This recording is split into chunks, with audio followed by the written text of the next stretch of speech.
Welcome to MMA on the Rocks. My name is Bill Welker. You are listening to Picks and Pours, episode 7.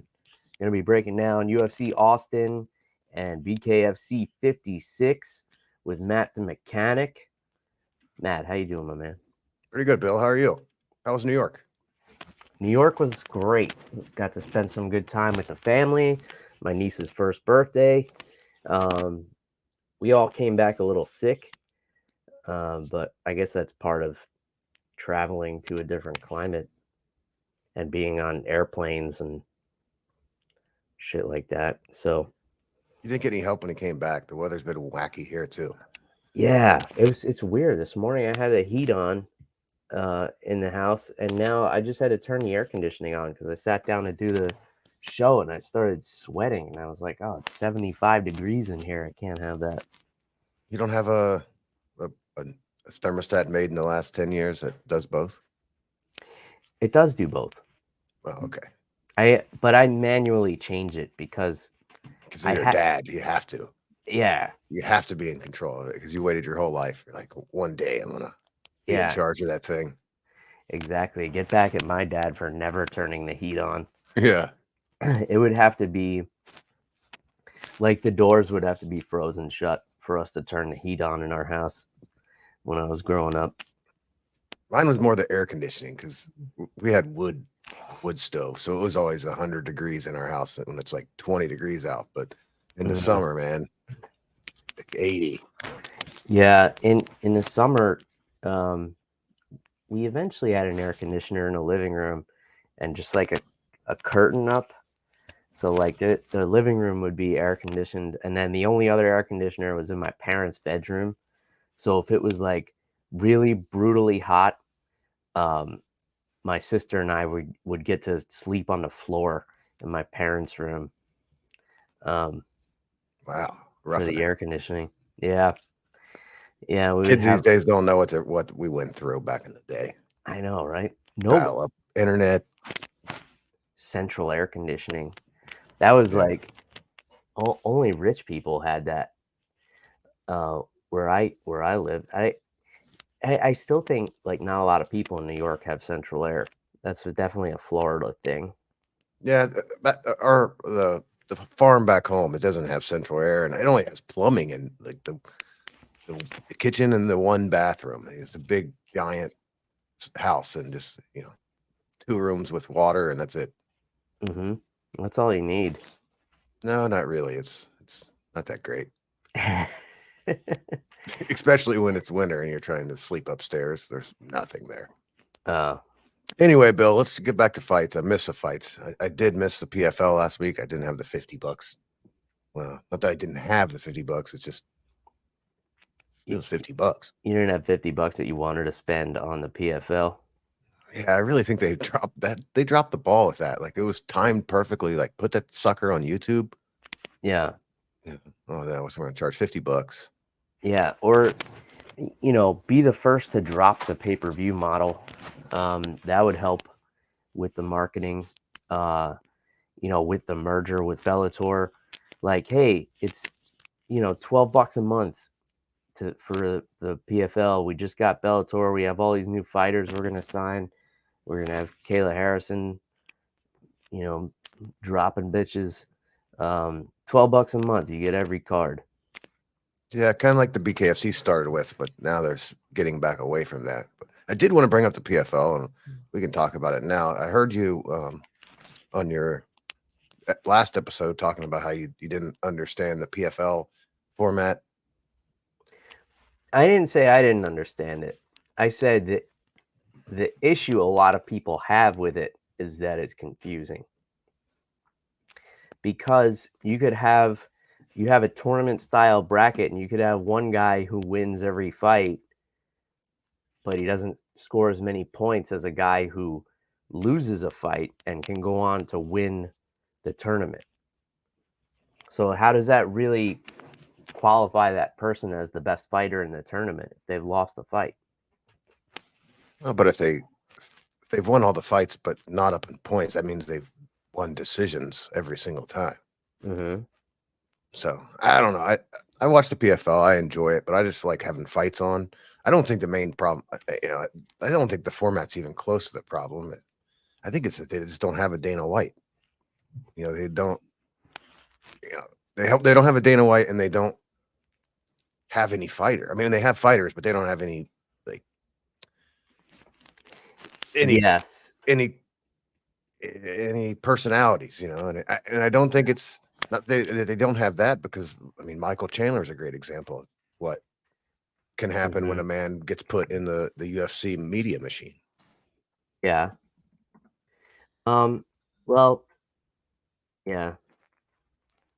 The PFL, it started out good because they had Ray Sefo, as I think he's the president of the PFL, who was an outstanding kickboxer, and he did some MMA as well.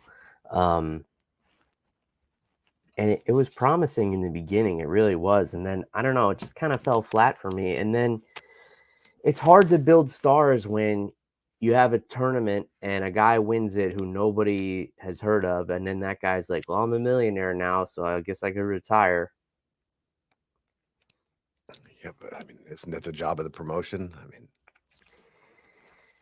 no, the job of the promotion is to continue delivering the product and build stars that people want to come back and watch. Not to I don't know. I just not to prepare fighters for retirement. I don't think most of their problems stem from anything that goes on inside the cage. It's outside the cage. And also, I mean, the UFC is a big machine to go up against. I think a lot of people, I think maybe they should stop worrying about taking on the UFC and just, build up their personalities. But what the hell do I know? Yeah, no, you're right though.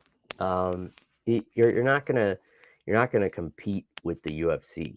That's like saying like, the XFL or whatever is competing with the NFL. It's just it's in addition to, and it will end up being good for the UFC in the long run, because even if they're not being competitive, it'll cause the UFC to get competitive and up their game and make sure that they stay at the top, because you know how competitive Dana White is. He'll say yeah, I think that's part of the reason why the UFC is what they are. I mean, yeah. Has there ever been a promoter that's even close? No, I mean, one championship, I would say. Oh, Shatri's cool, but if you're looking on a global scale, yeah, Shatri is a little out of his mind, but you kind of have to be a promoter. It and I think it would be different if they were focusing exclusively on MMA, but they do, a lot of Muay Thai and and kickboxing rules and stuff like that. So it's not really like an apples to apples comparison with one championship, but globally they definitely have a huge presence. Yeah, I'm just excited. Hopefully, I'll watch. I'll give him a shot. Mark Fellows says, pull up Ray Sefo versus Mark Hunt.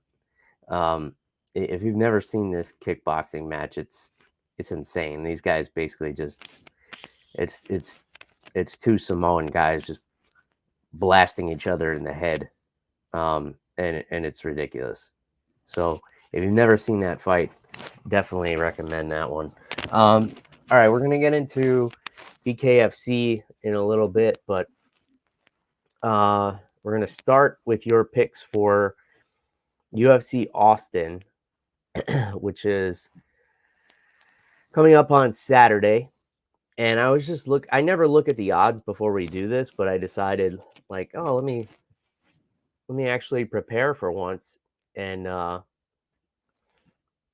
look at some odds. And this is a horrible card to pick. So yeah. I don't envy you here, because all these fights are really close. There's not like any huge underdogs. Some of the lines are a little bit surprising, but where do you want to start here? Well, this one, I earlier in the week, I looked at the odds and I was like, exactly what you saw. And I was like, you know what? I'm just going to stop looking at the odds. And I made my picks. And then I added the odds into it before we started today. So All right. these picks aren't, there don't know odds. I didn't factor that in. Okay. So let's start with the main event, lightweight fight. Beneil Dariush versus Arman Sarukian. Beneil is a plus 230 underdog versus minus 325. This seems, there's a couple of fights that seem like on this card that seem like it's just Dana returning some favors, like or giving out some punishments, maybe. I've always thought Beneil is a tough guy that the UFC just doesn't want to see this guy succeed because and I think this Armin guy he's tough. I mean, we saw him at the start back with Favola, and he's been on a run since. Yeah. I mean, he had a close fight with the champ Islam Makhachev. He is tough, but I don't know if this is necessarily punishing Beneil Dariush, because Beneil is coming off of a knockout loss to Charles Oliveira, and now he's getting put right back in a main event in Austin, which is a pretty big deal because the UFC has a big fan base in Texas, and Joe Rogan is based there now. And hold on one second.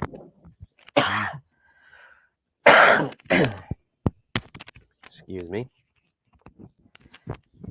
I just recently got my voice back. Where'd it go? Somewhere else.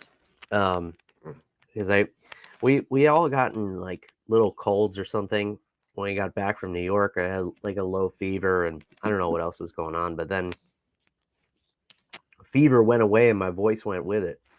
And it kind of just came back this morning, which was lucky because I actually met the mayor of Tampa this morning. Oh, how's that? She's a very nice lady. Oh yeah. Got a lot in common. Not likely. But she came out to my wife's business this morning for ribbon cutting, and she was very polite, and she had some very nice things to say, and she's a big supporter of women-run businesses, so I can say that for her. And yeah, she was cool. I only spoke to her briefly. That's good. Hey, it's good press. You guys are doing big things over there. Absolutely. Across the causeway. Yeah. So I'm going to pick up Beneil Dariush. Okay.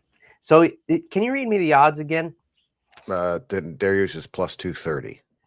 Okay. So I'm looking at DraftKings, and they have him at minus 130. Dariush? Am I looking at the right thing?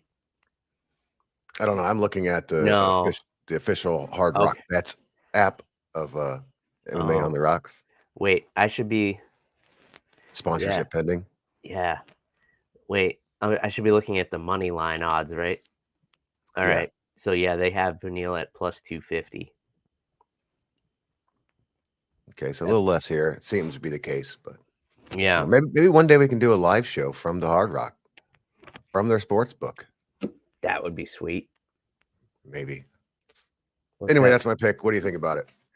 I like that pick because Beneil Dariush is a guy who is extremely hard to put away. You know, Oliveira was able to knock him out, but Oliveira is a guy who kind of brings chaos. And then he's able to get knockouts as a result of that chaos because he's not afraid to be taken down or anything like that. Arman Sarukian is a guy who brings something different. He brings youth. He brings pressure, and he brings a lot of the same skills that Beneil Dariush brings to the table. So Beneil is going to be the more unorthodox one. I actually see if there's if you told me there was a knockout finish in this fight, I would assume that it would be Dariush knocking out Sarukian, only because Sarukian is not like the biggest finisher. He tends to be like just wearing guys down type of fighter. But good luck wearing down Beneil Dariush. It seems to be the only way to beat Beneil Dariush is to put his lights out, because when he gets pressured, he's still dangerous. If you look at the Drakkar Close fight, he was almost knocked out in that one and came back and swung a wild shot, knocked out Drakkar Close. And when it comes to the ground, Tsarukyan might be able to get him down, but Dariush is wily on the ground. He's very experienced. He's got excellent jiu-jitsu. I don't know that he'll be able to submit Tsarukyan, but I think he'll be able to frustrate him enough that he may not want to spend the whole 5 rounds on the ground. And now,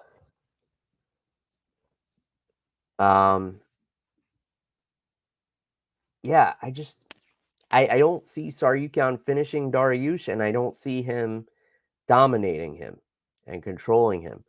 And Tsarukyan had a hard time with Mateusz Gamrot, and Beneil Dariush beat the shit out of Mateusz Gamrot. So yeah, I like that bet. All right. Next up, we have Jalen the Tarantula Turner as a last-minute replacement of Dan Hooker against Bobby the King Green. Bobby is the plus 170 underdog versus minus 225 for the Tarantula. This is going to be a weird one because Jalen's a big-ass lightweight, and he missed last fight, if I'm not mistaken. And now he's had like 2 weeks. So, yeah, what was his last fight also on short notice? Jalen? Yeah. Was his last fight the Dan Hooker fight? Yeah, I think. And he missed weight for that? He's missed weight. I don't know which one he missed weight on. I'm pretty sure it was. This is a whole card of like former steamroller opponents. Yeah, okay. Yeah, he missed weight against Dan Hooker. He weighed in at 158. Okay, so all right, who's your pick in this one? I'm picking Jalen Turner if the fight happens. But I like him. What a surprise with all those tarantulas behind you. I don't think we've talked about that before, but yeah. Oh. Yeah. We haven't mentioned? No, we haven't. That you have all these spiders lurking over your shoulder? Yep.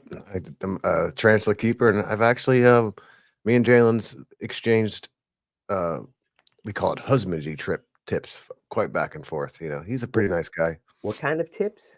Husbandry. That's it's what the people in the tarantula world like to say how how you take care of them is your husbandry. I've heard that word before. I think it's just some fancy. That sounds like it'd be something else. I think he does to a horse too. I'm not sure, but yeah, I'm gonna take. I don't see, Bobby Green wins fights by getting inside and being dirty, right? And Jalen's really long. That's true, and the people that Jalen Turner he struggles the most with are people who can wrestle really well, and Bobby Green can wrestle. We just don't see him do it very often. Although he may throw a curveball and wrestle in this fight. Jalen and Bobby have trained together before, so they know each other's strengths and weaknesses. And from what I hear, they don't like each other very much. So for me, when two guys know each other and they dislike each other, I would lean towards a more ruthless fighter, which in this case I think is Bobby Green. But you do make a good point. Like, Jalen Turner is very long, but Bobby Green, would he have accepted this short notice opponent if he knew that was going to be an issue? So that tells me that, maybe maybe Bobby knows something that we don't, or maybe Jalen knows something that we don't. Maybe that's why.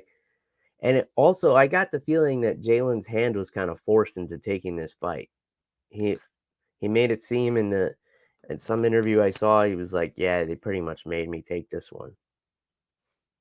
Yeah, the debacle this week with the Nelk boys walking through Dana's office and showing off the board, of future fights. Jalen was on there. I think he Geoff. No, I forget who the hell he was supposed to fight, but that I don't think this was what he was looking for. So Mhm. I don't know. As long as everything works out in the scales, I'm going to take Jalen on this one. All right. Before we continue, Mark is confused by your record. I was confused too. I was trying to grab. I'm 85 cents in the hole. You know, I was up $1.35. Okay. Now I'm down. We're in the red. We're in the All red. right. All right. So minus 85 cents Yeah, is now your record. I don't know what that converts to in Australian. not that Uh, fucking much. so you're like minus one kangaroo tail or something. Yeah. Whatever the currency is there. All right. Next fight's Rob Font, minus Mhm. 140. Bantamweight versus Figueiredo, plus 110. Okay. Who do you like? Figgy's moving up to 135. Mhm. I don't think Rob Font's how you ideally want to start this division. I think Figueiredo wins these fights the same way Bobby Green does, getting in close, and I don't know if he can keep up with the speed of Rob Font. Hmm. Well, Figueiredo is going to have a lot of speed moving up uh, from flyweight, but he's going to be smaller. And he has been working with Cejudo, so maybe his wrestling's a little better. Who the hell knows? Yeah, but 2 years with Henry Cejudo, you know, are you going to be able to catch up with the wrestling of of a bigger guy, especially in Rob Font, who's going to be about 3 inches taller? Um, straight wrestling wouldn't be the way to go for Figueiredo. It would be, kind of getting him up against the cage, dirty boxing, and trying to drag him to the ground more so than take him down. Um, yeah, I I see Font having a big advantage here. I think Figueredo unfortunately he's just a little too big for flyweight, and he may just be a little too small for bantamweight. Um, because he's what, like 5'5", and he doesn't have like a huge frame, but he carries a lot of muscle. So yeah, I mean, picking Rob Font makes sense here to me. What were the odds on that again? Minus 140 Font, plus 110. I just don't see it. Plus 110 is not worth taking the risk. Yeah, absolutely. And in the meantime, our buddy Fletch here gives us a definition of husbandry. It's the breeding of animals and then helping them give birth. Okay, so yep, that's what we were doing. Thanks, Fletch. Husbandry it is. Shout out to Fletch. He's got to be freezing his ass off right now. It's 50 degrees here, 40 degrees here this week. It's not nice up there. Well, he's a bourbon collector now, so he's got some bourbons to keep him warm. Yeah, he's a tough guy. He's a hog farmer. He's been there, done that. That's why he knows what husbandry is. Yep, he does the same thing. Anyway, next on to the next fight is Sean Brady minus 125 versus Kevin Gastelum was a plus 100. Mm-hmm. This is another one that's I'll be watching closely tomorrow at lunchtime to see how this weigh-in goes down. Yeah, because Kelvin Gastelum, for some reason, is trying to move back down to welterweight. Yeah, he's even missed at 185 before. But I was checking on social media. He's also with Cejudo. He does look different. I mean, you find a picture of him, you can see his jawbone. And this is actually I might be putting some extra money on Kelvin Gastelum than just $1. This is if this fight happens, I'm really confident with Kevin Gastelum. Really? What gives you this confidence? I probably listened to somebody that knows more than me that says I'm pretty confident about it. No, I mean, Sean Brady's striking. He's trains at Enzo Philly. That's Pat Sabatini. We know how that went with Diego Lopez recently. Kevin Gastelum's. He's in one of the best fights. I mean, top 5 fights I've ever watched. With what's his name? Adesanya. Adesanya. I just don't see Sean Brady having anything for him. Kelvin Gastelum has won 2 of his last 7 fights. Okay. And his last win was kind of a controversial one against Chris Curtis. What was there, like a headbutt in that fight, or something weird happened in it, right? Where he headbutt Chris Curtis, and I don't remember.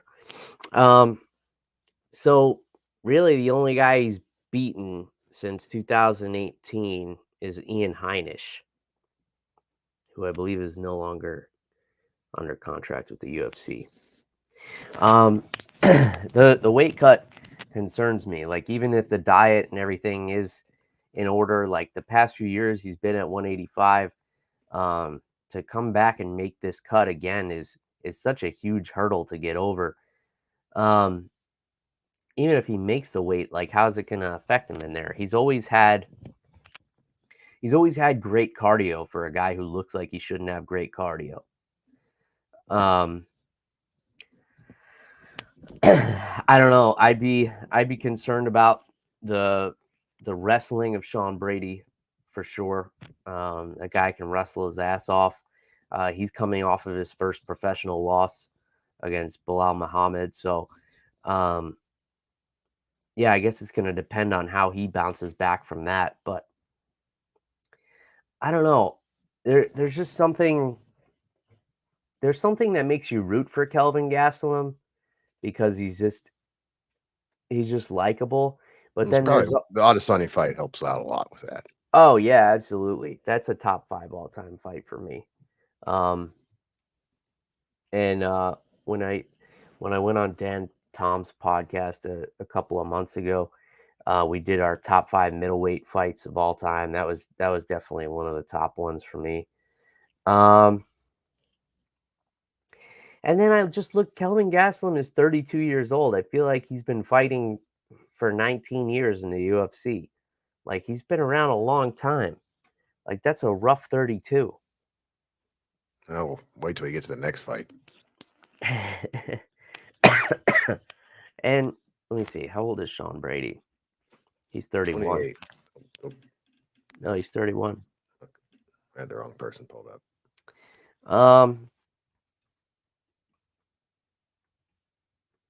Yeah, I don't know. I mean, skill-wise, it doesn't matter, because Kelvin Gastelum, like, beats people that he shouldn't anyway. I don't know, man. It's just hard. I don't disagree with your pick, but for me, it would just be hard to put money on Kelvin Gastelum because he's just so unreliable. Well, when I mean I put extra money, I'll probably put $3 instead of 1. So, that's it.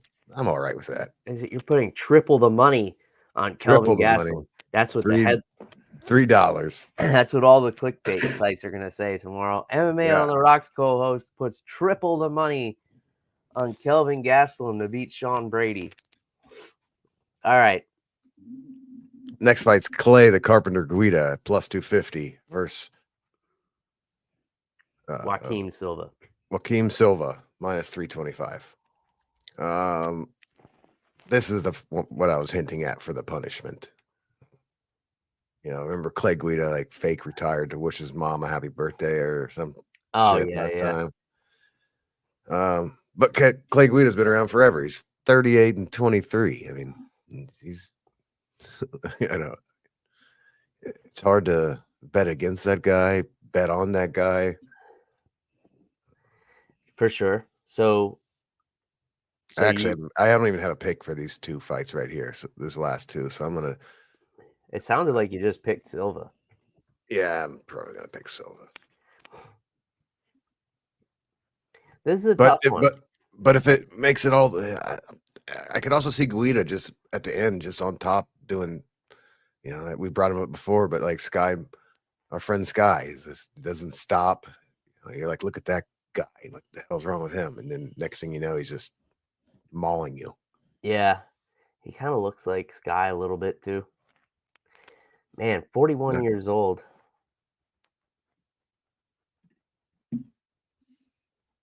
Yeah, I don't know what to tell you on this one. I mean, Joaquin Silva just got knocked out by Arman Saryukian in his last fight. Fuck it. Let's take Guida. I mean, okay. Let's take Guida here. All right, sounds good. So wait, when you do, so are you keeping track of your bets by plus and minus money now? Yeah. So is that going to include your extra money on Kelvin Gastelum? Nope. No. It's all the keeping track is just even dollars on every fight. Okay. Glad we got. Yeah, I'm sorry. I shouldn't be confused, but you know there can be some backdoor betting going on. Okay. Sounds good. The last fight, Punahele Soriano and Dustin Stoltzfus. Give me the breakdown of this fight. I don't know who the hell these people are. These are two guys that are just gonna fight, bang it out. Soriano is gonna be more dangerous at the.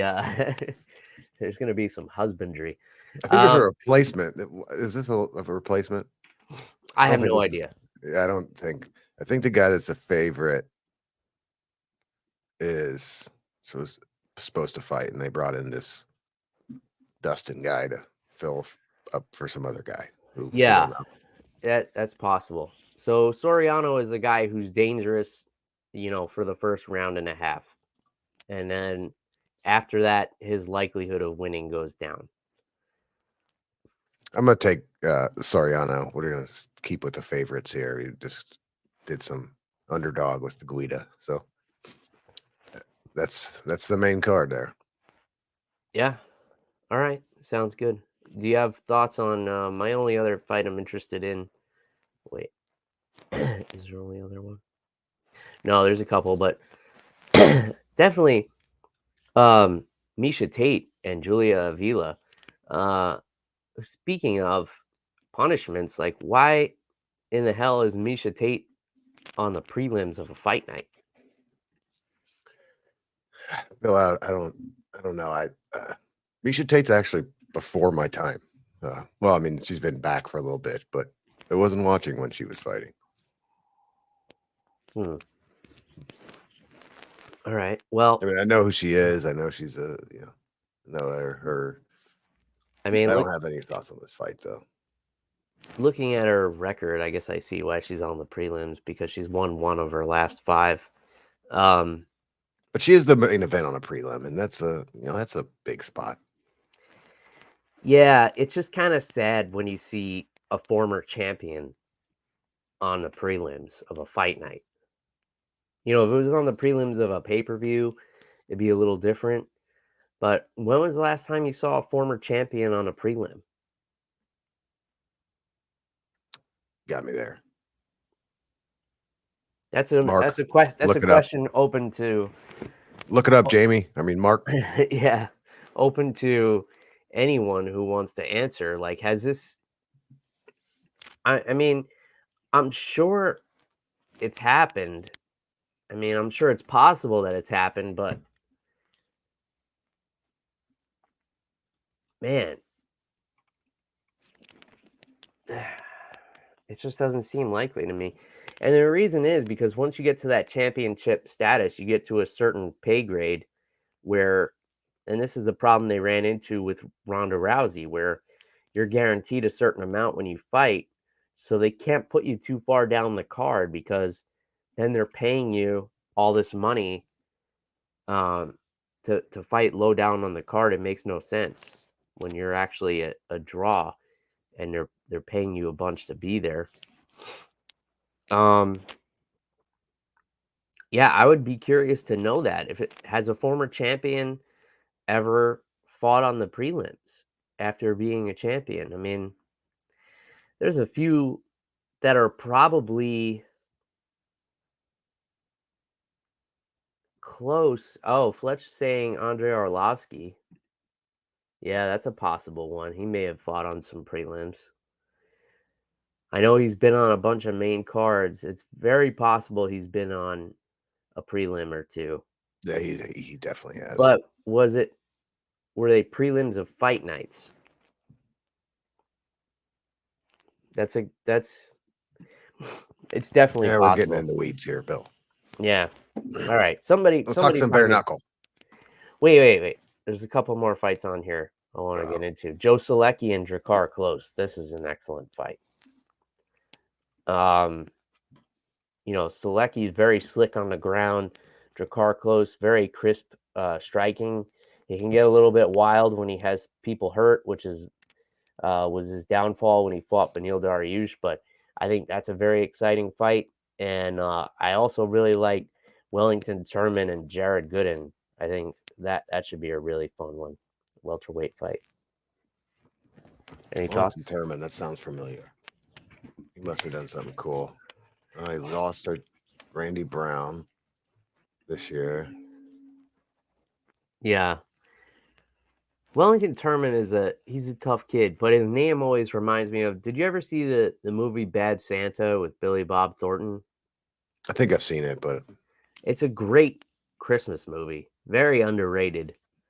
In any case, Billy Bob Thornton plays like this mall Santa who robs department stores during the holiday season, and he winds up making friends with this young kid, and the kid's name is Thurman Merman.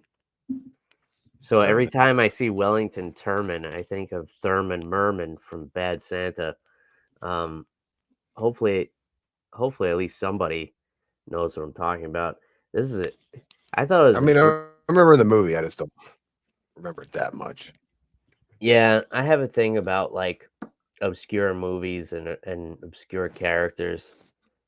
If you talk to me about like popular actors and like Oscar nominated movies, I won't know what the fuck you're talking about, but I'll get into some Bad Santa.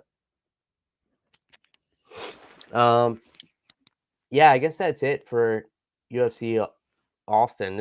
It's a great card. I'm really excited for this, especially with a week off. I'm really going to be looking forward to this one. It'll be going right along with the bare knuckle card. It's pretty cool. Well, it's got a couple cool fights on it. Yeah, for sure. So you want to get into that BKFC 56? Yep. All right. And you made some picks on a few of these. Why don't you pick it? I make the picks. Yeah. You just All wanted right. to pick the. I mean, I have a pick too, but this is not the normal pick. We might as well go do a little head-to-head action here. Okay. All right. You got to think of except it's going to be a problem because the co-main event is out. Ben Rothwell's sick this morning, so that's not going to happen. Oh, that sucks. I was looking forward to that one. Yeah. He was going to fight Todd Duffy. Yeah, it was weird. I was watching the press conference earlier, and they brought Todd Duffy up there, and he sat there. Just. I mean, it's heavyweight. He didn't have to cut weight or anything. So. Well, but I mean, he's just sitting there. He doesn't have anybody to fight. He's just like sitting there. They're like nobody ask him questions. He's just sitting there the whole time. How do you feel about not fighting this weekend? I'd be asking Todd Duffy questions. I don't know if you know this. Todd Duffy had the record for the fastest knockout in the UFC, I think, until Jorge Masvidal knocked out Ben Askren. Oh, really? Not familiar with that guy, but he had a 7-second knockout in the UFC heavyweight division, and then everybody was hyping him up as he was going to be the next heavyweight champion, and then he just kind of fell off after that. All right, so main event, we have Mike Perry and Eddie Alvarez. Before I get my pick, I have to correct Big John McCarthy. because I was listening to his podcast, the Weighing In podcast with Josh Thompson, which I'm a fan of. I like both of those guys. I enjoy their banter. I enjoy their opinions. Obviously, they're both super knowledgeable about mixed martial arts. They both claimed to be fans of bare knuckle, and they were previewing this card. And Big John said it was the champ, Mike Perry, going against Eddie Alvarez. So let's just be clear. Mike Perry is not a champion in BKFC. Sorry to correct you, sir. I don't know if you saw, but I'm like the crazy person online. I'm like commenting on all their posts like, hey, Dave is the champion. Send me DMs. I don't get any response. And you won't either, because Big John doesn't look at comments and doesn't look at I didn't take it. He's going through some stuff, so it is what it is. And it is possible Saturday that technically he might be right after Saturday. So this is going to be for the King of Violence belt. So they made up a championship for this fight, Eddie Alvarez and Mike Perry. And but of course, the champion of this division is our buddy Dave the Redneck Mondell, who will be in attendance to call out the winner of this fight. And I hope for his sake that he gets it. And I hope for our sake as well, because I think Dave versus either of these guys would be an incredible fight. I think this is going to be an incredible fight. Obviously, Mike Perry will have a size advantage here. He had always fought at welterweight, which was 170 pounds in MMA. Now he's fighting at middleweight, which is 175 pounds in BKFC. And he's fighting Eddie Alvarez, who always fought at 155 pounds. Didn't he fight at 170 some? He did earlier on. But 155 is where he saw the most success. That's where he won the championship. But he had no problem fighting bigger guys. He never has. I mean, Eddie's like a real fighter. Like this guy, he's fought all over the world. He's fought in every organization, pretty much won a title in every organization he's been in, except BKFC, but he's only had one fight in BKFC. And now he's against Chad Mendes, who fought most of his career at 145, until USADA came along, and then he decided he was retired. And then he came to bare knuckle looking like much bigger, but still just as fast as a 145 pounder. Didn't Alvarez get dropped a couple times in that fight? He did, but you got to remember Chad Mendes can crack. That man's got a lot of power, especially post USADA not cutting weight. Chad Mendes, that's a different story. He was still really fast. And Eddie Alvarez has always been the kind of guy too, where he needs to get dropped once to kind of wake up and make it a fight. That's kind of how it went with Justin Gaethje. Hey, Bill, what is the weight class below 175 in bare knuckle? Is it 165? I believe it is, yeah. And do you happen to know who the champion is of that division? Is it the Palomano? I do not. Let me look that up. Why do you ask so? Well, because I think the bare knuckle setting something up here. Well, they're obviously setting something up, but you find the champions while I do this. I was watching the press conference earlier, and I know you said Dave's going out there, and he must not be out there, but they have I've definitely saw this guy. I just can't remember what his weight class is. The weight class is welterweight, and it's Gorjan Slaveski is the champion. Okay, so where's this Palomano guy? He is lightweight. Okay, so they have him out there at this press conference, and he asked a question. And I think they're setting up. I think whoever wins this fight is going to fight it for a bare knuckle championship. I think it depends on which, who wins, because here we go. This is Palomano wearing his BKFC belt. Okay, asking a question. Okay, go ahead. Mr. Dave Feldman, sir, I've been here, like Christine says in the beginning, and been riding with you guys, been doing everything that I can to represent the company as I've always have. My question to you is, if one of them, when they win, they decide to defend the belt, will you allow me to be the one they defend it against? I mean, it honestly depends which one wins. I think that's what matters, and which direction that they're looking to go weight wise. And I'm sure we can make something happen. You have been here since the beginning. It has to make sense, as Eddie said, it has to make sense financially for everybody, and it has to draw. And if it draws and the fans want it and everybody wants it, we certainly can make it happen. Like I said, you've been here since almost day one, so you deserve a good opportunity. That's a no. He might as well have said no. Yeah, why do they? I mean, that guy flew in for Hawaii for that. Yeah, if it makes financial sense for everybody, which it won't.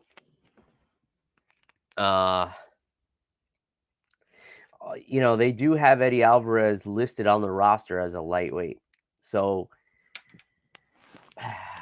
I would assume, win or lose, Eddie's going to move down to lightweight after this fight, which is unfortunate for Dave if he wins. So if you're Dave Mundell, I guess you kind of have to root for Mike Perry to win. So that makes me feel better, because that's who I'm picking, is Mike Perry. Oh yeah, we never did get around to a pick. We talked about everything else. Yep. All right. Well, the other fight I wanted to pick was the co-main event, but the other interesting one on here is hold on, wait a minute. What's your pick?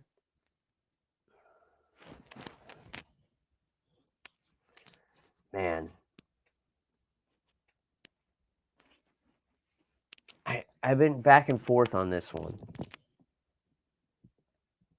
I got a little clip of my favorite Mike Perry moment while you mull it over. All right. A little hard to, I think it might be hard to hear, but I really enjoyed this. This was him commenting on one of his coach's advice during one of his fights.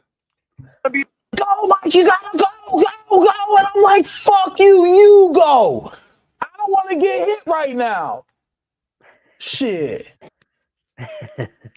That is, as much I'm always not talking trash to Mike Perry online, but always trying to bump up our buddy Dave. But Mike Perry gave us some great moments. Remember when he was like walking out and Cowboy Alvarez walking out, and he's like just dancing.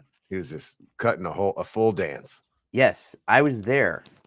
That was in Fort Lauderdale, and I posted a small clip of that on YouTube. Mike Perry dancing to Cowboy Oliveira's walkout song. And to this day, it is my most viewed YouTube video. I mean, it was great stuff. I mean, everybody calls Mike Perry the king of bare knuckle. You could say that, but there would be a big fat asterisk right beside it. That's our buddy Dave. But yeah. And they say, "Oh, Mike Perry was made for this." Like, what does that mean? I don't know if they all say that. I don't know if it's necessarily a compliment either. Well, bare knuckles becoming. I mean, I think it's the number 2 promotion now. Not in the world, because one is bigger. I know, but I mean, Dana White would say it's Power Slap. Okay.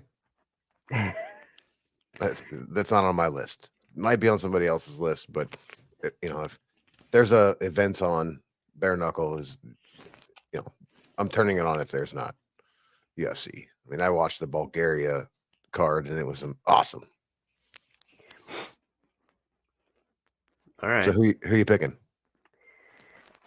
I guess, Eddie is the better fighter, but that doesn't seem to matter with Mike Perry in bare knuckle. So I suppose I'll go with Mike Perry. I mean, he beat Luke Rockhold, who is a better fighter and a bigger guy. He beat Michael Venom Page, who's a better fighter. I mean, maybe a better fighter. Maybe Mike Perry's just a better bare knuckle boxer. Right. Yeah, I mean, when I say better fighter, I mean all around fighting And he skill. doesn't have a bone in his nose, so maybe that helps. Yeah, it could. It could. I mean, You he's hit him in the nose, it definitely. just flats out. I feel like with the bare knuckle, it's best to side with the guys who are more experienced in bare knuckle. And this is kind of a new thing because there aren't a lot of them. You know, he's only got 3 fights, but it's just so different than other types of combat sports. Yeah, I guess I'm going with Mike Perry. Okay, so I guess we're aligned. And you mentioned about the Jeremy Stevens fight. That's buried way Yes. down there. I feel like it's more fun if we're not aligned, though, so I'm going to pick Eddie Alvarez. I mean, we could split. Well, yeah, because I'm going to take Jeremy Stevens in this other one just because. Yeah, so Jeremy Stevens is going to fight Jimmy Rivera. So Jeremy Stevens obviously is a little bit more weathered, seasoned, experienced, whatever, however you want to put it, the most politely. You know, he's been through the ringer in his career. Jimmy Rivera is the younger, faster guy, but also the smaller guy. You know, he fought at bantamweight in the UFC. Jeremy Stevens was a featherweight and a lightweight. This fight is at lightweight. But Jimmy Rivera, his bread and butter was taking people down and grappling them. It was not, you know, standing and throwing hands. Now you're going to get in there and throw hands with Jeremy Stevens, who has cinder blocks for hands. And he's 1-1 in regular boxing. And one of those was against Jose Aldo, right? Yeah, he went to I guess he's 0-1 because he went to a draw with Aldo, and then he lost a unanimous decision to Chris Avila. Yeah, I almost feel like if this were regular boxing, I would almost favor Jimmy Rivera more because the speed would play into effect more. But because it's bare knuckle, I just feel like, how do you not go with Jeremy Stevens here? Even though this website I'm looking at has Jeremy Stevens as a +120 underdog. Yeah, I think that's what I had it at too. Yeah, he's an underdog. Let's take him. Yeah, why not? I don't know where to bet on it, but Well, I won't be betting because it's not on Hard Rock. But the unofficial sponsor of MMA on the Rocks. I really should reach out to somebody from there. should. I mean, they're not that far away either. And they're a brand new thing. It's brand new. 2 weeks in. And the app's been working well. I've been doing some little bets on NFL, and I was bored one day at work waiting on something, and I was betting on ping pong in China. And you can, like, even on the app, you can, like, you place your bet, and then it pulls up pulls up YouTube, and you can watch this ping pong match in China and lose money. Did you lose money on the ping pong? Yep, I lost $1 and I went back to work. Oh, you got ding-danged in ping pong. Yeah, you can bet on all kinds of weird things. So there's a lot of news going on. I don't think we really need to talk about much. A lot of it's been talked about a lot. I mean, there's all this Ian Gary bullshit, which I don't think we need to. I mean, everyone's talked about it. I did see he posted something today, and it's the first thing I agree with Ian Gary's done in the last 3 fights when it comes to the social media side of it. Okay, what did he post? I don't know if you can hear it, but let's try it. I might have to win a middleweight world title before I win the welterweight. He's talking about going after Sean Strickland in a fight, which I think is the proper way for someone in that profession to deal with something like this. Instead of trying to sue him. Yes. Yeah, it's kind of a bitch move.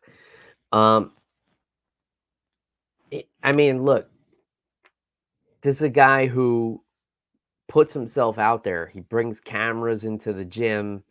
He talks a lot of trash. He wants to be this brash personality. There are consequences to that. You know, people are going to fire back, and people are when you put the spotlight on yourself, people are going to take shots at you to try and steal some of that spotlight that you're creating for yourself. And that's just the harsh truth of it. You can't go out there and um call this guy a child abuser and call this guy a convict and and say you whipped this guy's ass in the gym and not have any repercussions for it. To me, it seems like he's a guy who can dish it out but can't take it, and that's not something that I can respect. I, I I tend to wonder if he's not the one that's trying to dish it out. It might be somebody else has a hold of his cell phone and doing that. I, you know, Ian Gary, I have a huge amount of not respect, but I think this guy's going to be he's championship material. He can fucking fight. I just am worried he might have some energy suckers around him for That's yeah. I mean, that's definitely possible. And who knows?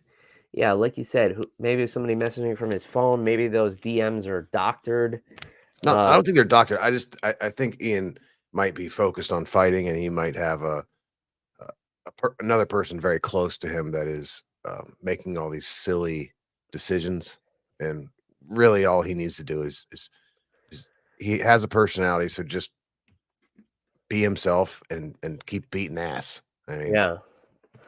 Yeah, I mean, he seems to be focusing on other things, and that's why he was asked to leave Leon Edwards' gym.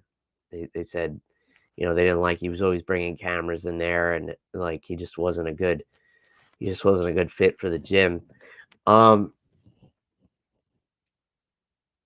Yeah, I don't know. It's like you just can't you can't expect people to not come after you in a personal way when you act the way he acts. Um, so yeah, if he wants to deal with it by fighting Sean Strickland, great. I'm all for that. Like that would redeem himself in my book. I As mean, far as the stuff with his wife is just that stuff is just silly.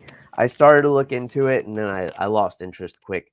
But it seemed like she what people were saying was she wrote a book about how to land a sports star husband or something like that. And I heard her take on it, and she said it was an audio thing she recorded, and it was satirical. It was meant as sarcasm, and she did it as like a podcast type thing years ago, and released it, and the whole thing was meant to be a joke. It was fictional, and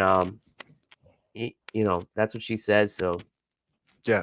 I mean, I'm not here to talk about anybody's girl, but if you have an extra Audible credit, burn it. It only takes 15 minutes, and oh, it's a short thing. oh yeah, it's only 15 minutes long, and I didn't find much humor in it, but who cares? Did you see just to change the What? subject a little bit? Did you see Sean Strickland, his little home invasion type situation he had going on? No, what happened there? Oh, you didn't see that? You have to check it out. So apparently Saturday night, Sean Strickland's just sitting on his couch or hanging out at his apartment. I don't know if you've ever saw the videos made from his apartment. He has like his rifles mounted to his wall, like right, and he sees this guy come stumbling up and crouching between his truck and whatever car's parked beside him. And Sean Strickland's, as you can imagine, lives for this shit. So it ended up being some guy that was drunk, kicked the shit out of a woman, running from a security guard, blows a tire. His car doesn't work anymore. So he gets out of his car, starts running, and decides to hide by Sean Strickland's car. Oh boy. So he ends up, you can check it out, but he ends up, the guy ends up with Sean Strickland pointing a gun in his face. Yeah. It might just be the world working out the way it should. You know, Yeah. talk about any of the house in Vegas. You can hide behind a car, and it's Sean Strickland's house. Yeah, I mean, a lot of people I imagine are armed in Vegas, but that's probably one of the last houses you want to end up at, or the guy who talks about fantasizing about killing people. Yeah, It looks like he didn't do any. Like, I mean, he didn't kill him, and he didn't get arrested. So he even though he fantasizes about it, he must have some self control. there. I saw a video. I think it was several years ago that this happened, but I saw the video recently. A guy broke into Dean Lister's house. Oh yeah, that popped up on my feed today too. That's weird. Yeah, he was like, That guy was scary looking. yeah, he was messed out. He was like head to toe covered in tattoos. And at first he was like apologetic and it seemed like he hit his head. And then the next thing he picks up a hammer and starts coming at Dean Lister, and then the video ends. That seems like really it happens a lot. You know, Anthony Smith had that guy break in, John Jones. I chuckle every time I think of that guy looking up at the pictures on the mantle, and there's John Jones. Like, oh shit. Yeah, right? Imagine you break into that house. I mean, The baddest motherfucker walking the earth. yeah, some of those. I mean, that's crazy. I don't know if you have other news. I have one other thing I want to bring up. Yeah, you go for it. I don't have anything. But before I do, Fletch did a little bit of research for us. So there have been 3 previous champions who have fought on the prelims, and they are Andrei Arlovsky, Carla Esparza, and Nico Montana.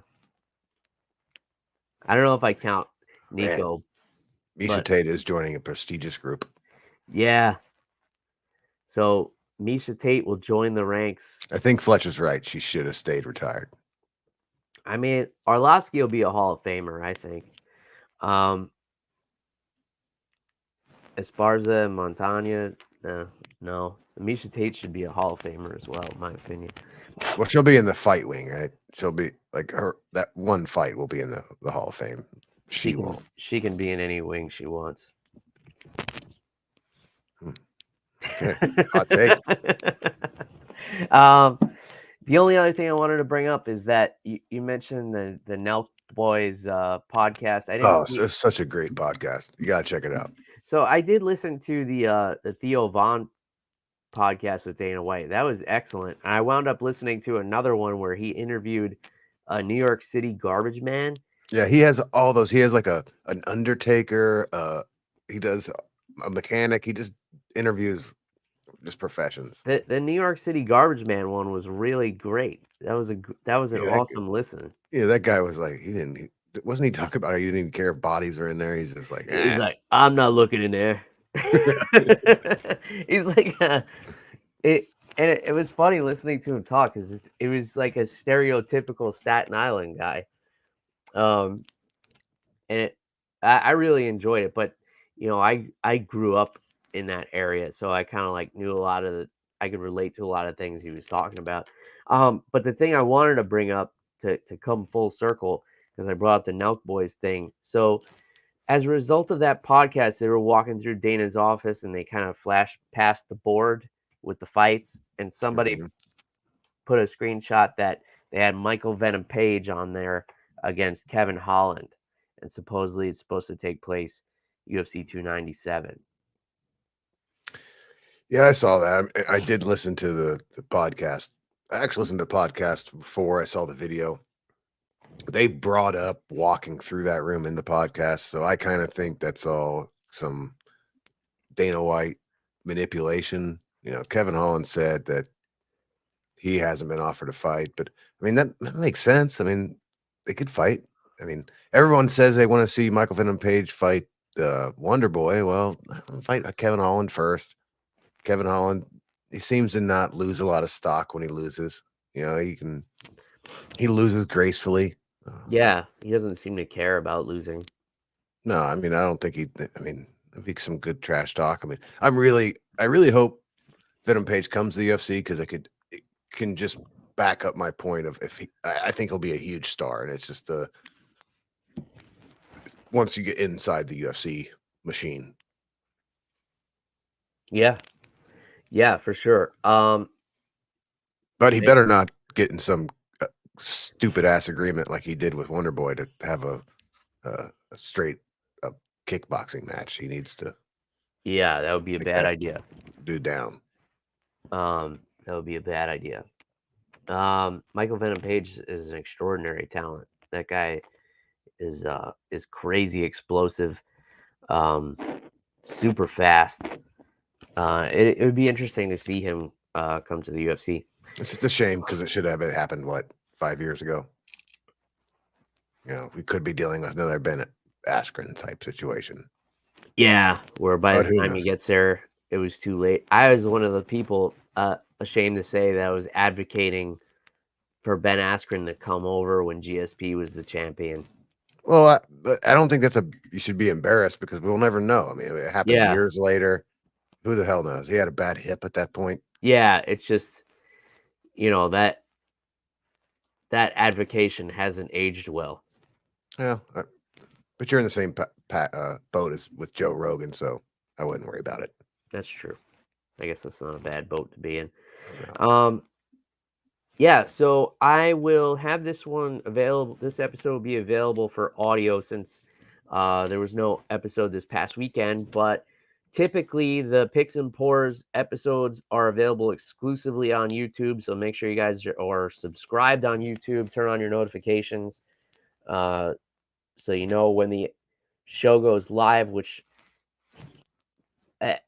except for last week, since it was the holidays and there was no UFC, there are now 2 episodes a week. So some of you may be aware of this for the first time. Probably should have started the show with this announcement, but I will put this one on iTunes and Spotify and all the rest. But typically, Picks and Pours you can find exclusive to YouTube. So make sure you guys are subscribed there. As always, thanks for all the comments, feedback, and criticism. If you want to grab some MMA in the Rocks merchandise, our friends at Team Reaper have that. Reaper1.co is the website. You can use the promo code MMA Rocks 10. Save yourself 10% on your entire order, whether you order our merchandise or not. But you can grab yourself an over the top, under the influence t-shirt, tank top, or hoodie. I still got to get myself one of those hoodies. It's been out for years. I've already worn mine out. Mine's like worn out. Really? No, How I never long- bought one. Oh, that would be funny if you've had But one. I do have the shirt, and I had the shirt for how long have you had it? I think I bought it like first time it was available, and it's pretty good stuff. It's been, I guess, But it's Rip Life. I mean, I have a lot, right? It's Rip Life, right? Yes. Yeah. So I have a bunch of shit from them. That's good stuff. Yeah. They make nice quality products. In any case, if you guys do buy some merchandise, make sure you post some pictures and tag me on social media. I will happily share all that stuff. Anything else you want to get off your chest, Matt? Nope. See you next week. All right. Until next time. Cheers, everybody. Bye.